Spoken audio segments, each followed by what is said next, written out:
New format, new hand traps, new tier list. Welcome back to the Tier Maker. Today we're going to be discussing the best hand traps or the most effective hand traps in this new format. Before we begin, like the video, subscribe to the channel, leave a comment down below once you're finished. And we're talking about a new format, right? Where post ban list, a lot of decks actually got shafted pretty hard. And now we need to kind of understand, first of all, what the format is going to form to be, what is actually going to be played, and how will it actually look like. And also, I think we need to discuss the elephant in the room.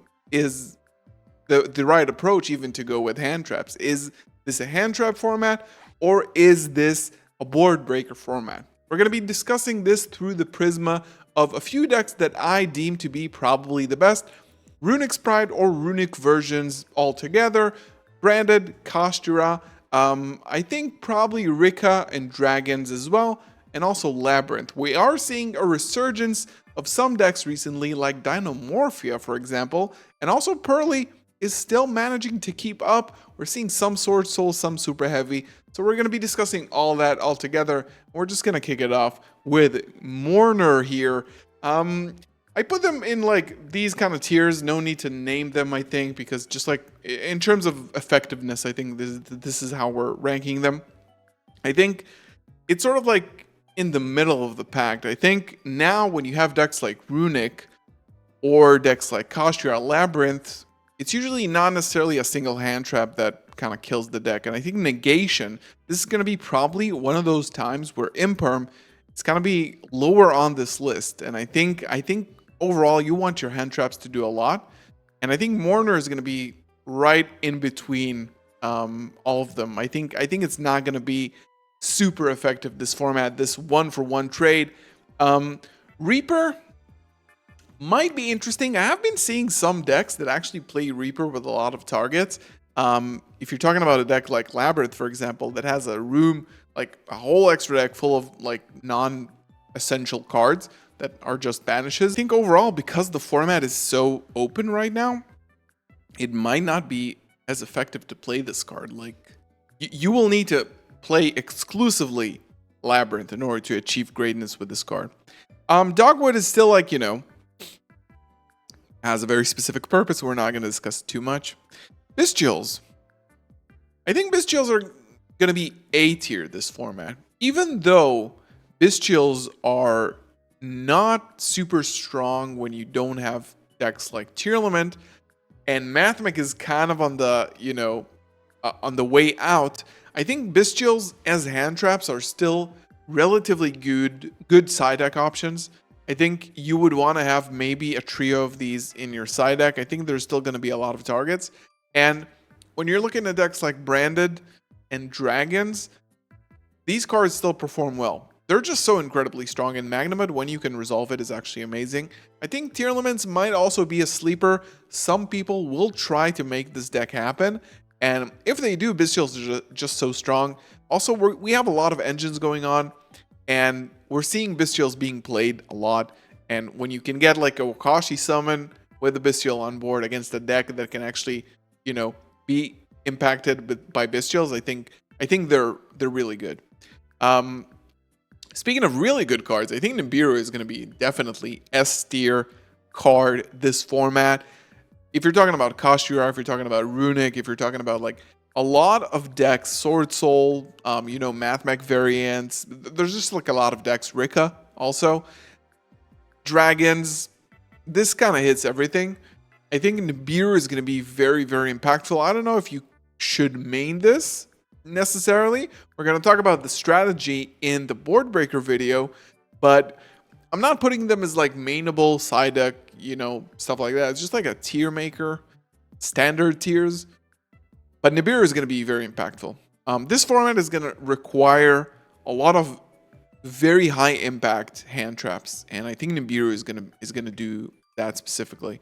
I also think the Droll is probably going to be like an A tier, like top A tier. I think it hurts still a lot of decks. Rika is one of them. I think Sprite variants altogether now when starter is a 2, Runic variants as well. If your opponent doesn't play around Droll specifically, they're going to be impacted by it, and it's going to prevent them from playing. I think overall Droll is such a high impact card that when you have a format this open, when decks are actually adding to their hand and Gamma is gone, it's just gonna be super impactful, I think. Lancia and Skullmeister are gonna be just like, C tier cards. They're just like, Lancia is just not good because there's nothing that impactful. If you want to play around evenly, I don't know, but this is probably not the way to go. Skullmeister, again, just like a pretty low impact card. Shifter is still a strong card, right? Like, if you can run Shifter, it's gonna do a lot of work. I hate calling this a hand trap because like it's not like an exchange with a monster effect, and it's not a board breaker. It's just like a floodgate, a lingering floodgate. But you can't deny that this shuts down a lot of decks, to be honest.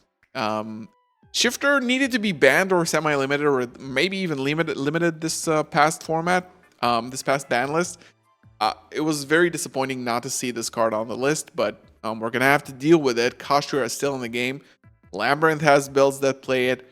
A lot of decks can actually run this card, and since it hits the top tier strategies, Brandon can play this too.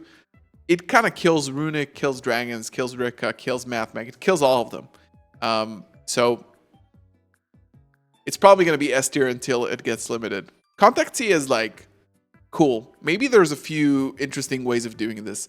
Now there's not like a lot of like, Brandon and Kashira are like Xyz and fusion decks that gets locked out of the extra deck with their own effects and limitations. And this card kind of hits them hard.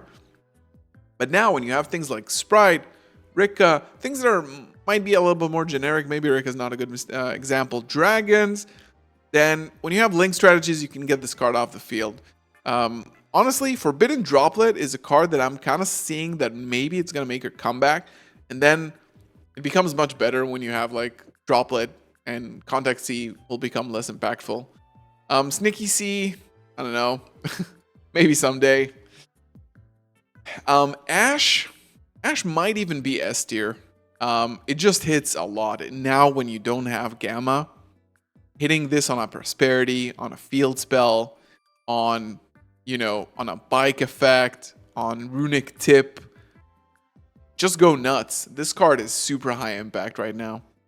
I think Ash is always like a mainstay staple. It's always gonna go between A and S tier just because it hits one of the most powerful interactions in the game, so it has to be up there.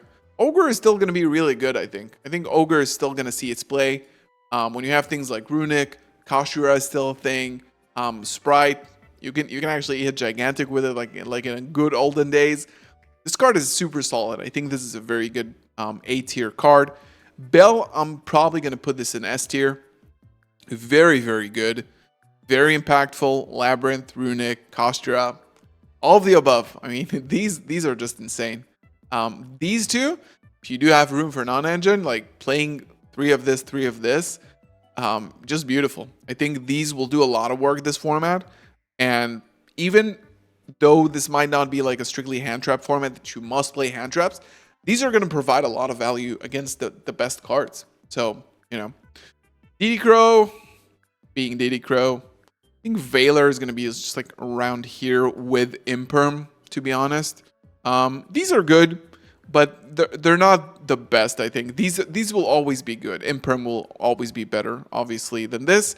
But it's not S tier right now, I think. I think it's not going to be S tier right now. I think the 1-for-1 interactions with negating, not going to do a lot when you have things like Labyrinth. Branded, it's okay versus Branded sometimes. Kashira, it's like, this is good against Fenrir. Or Unicorn, rather, but you would rather see all of these, maybe not Shifter, but all of these before excluding Shifter. So it has its merit, but unfortunately, it's like, it's not going to be enough against a lot of decks. Gamma, I mean, it's a very good card, but are you going to run it? I don't think so. I think it's going to be like a high C tier. If you can resolve it, your opponent will get extremely punished, but would you run it at 1? Leave it down in the comment. I don't know. Chaos Hunter, honestly, might be like here-ish. This is super good against Runic, right? This might see a little bit of a comeback versus like Kastria and Runic. It's not extremely good. This is why it's going to be like a mid-B tier. It's not amazing, but it has some merit to it. Let me know what you guys think. I think this is going to be it. I think this looks super balanced, right? I mean, there's not a lot, like maybe A tier. This could be maybe here. But I still think this is an A track. Like that the Bystials are like, wow. I just ramble, just like farts coming out of my mouth. Bystials are A tier.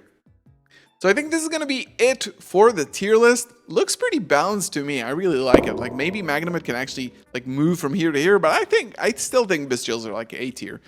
They are like such good cards. Maybe even this. I don't know. Let me know what you guys think in the comment below. I really want to hear your opinion on this. Like the video, subscribe. See you in the next one. Peace.